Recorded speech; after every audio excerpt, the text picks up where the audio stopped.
They say the people closest to you are the ones who can destroy you the most. Strangers can hurt you, sure, but betrayal comes with a familiar smile. My name is Emily Carter, and tonight I'll tell you the story of how I lost everything because of the man I trusted most. And how piece by piece I built my revenge, not out of hate, but out of survival. So if you're listening, stay with me for the next 35 minutes. Because by the end, you'll understand why trust is the most dangerous weapon of all.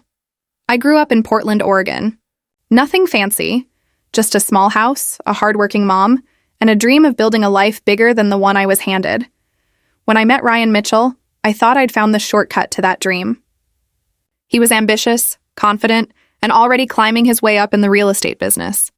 He didn't just talk about a future, he painted it, vivid and alive, like it was already ours. I was 24 when we moved in together. I believed in him, in us.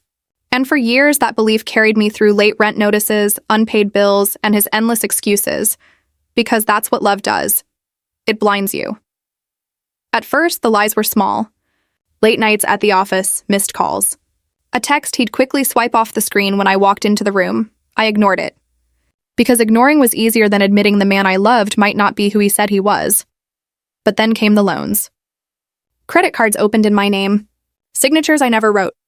And when I confronted Ryan, he wrapped me in his arms and whispered, "Trust me, Em, it's temporary. I'm doing this for us." I wanted to believe him, so I did. Until the day belief shattered. It was a rainy Thursday when my world collapsed. I came home early and found Ryan in our apartment, not alone, but with a woman I'd never seen before. The shock wasn't the affair. Affairs hurt, but betrayal cuts deeper. On the table next to them were documents, mortgage papers, shell company registrations, accounts all in my name. Ryan hadn't just cheated on me. He'd built an entire empire of fraud using my identity as his shield.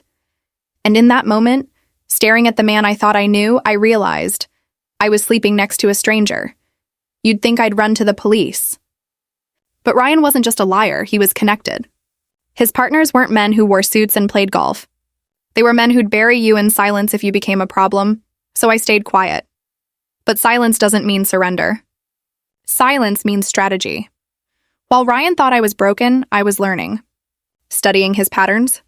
Copying files when he left his laptop open. Collecting names, numbers, bank transfers. Each secret I discovered became a weapon I tucked away. And all the while, I played the role of the loyal partner. I smiled when he lied. I kissed him goodnight, even as I sharpened my patience into a blade. Revenge isn't rage. Rage is reckless. Revenge is precise. I knew Ryan's weaknesses better than anyone.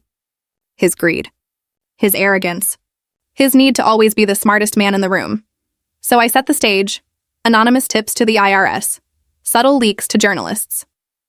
Small inconsistencies that made his investors question him. Piece by piece, I loosened the ground under his empire until the foundation cracked.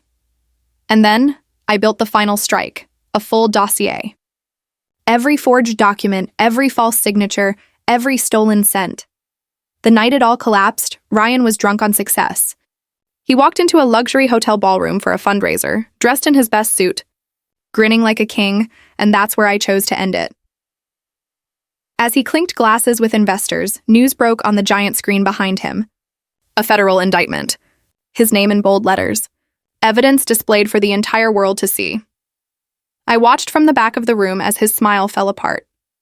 The man who once thought he was untouchable stood frozen, surrounded by flashing cameras, angry investors, and federal agents closing in. And me? I walked away, quiet, unnoticed, victorious. People ask if it was worth it. If revenge healed me, the truth, it didn't heal me. Nothing heals betrayal. But it gave me something better. Freedom. Today, I live simply. A small apartment. A steady job. No luxury, no lies. But every time I pass a mirror, I see a woman who refused to be broken. A woman who turned betrayal into fire and fire into freedom. And I smile. Because Ryan Mitchell thought he destroyed me, but he was wrong.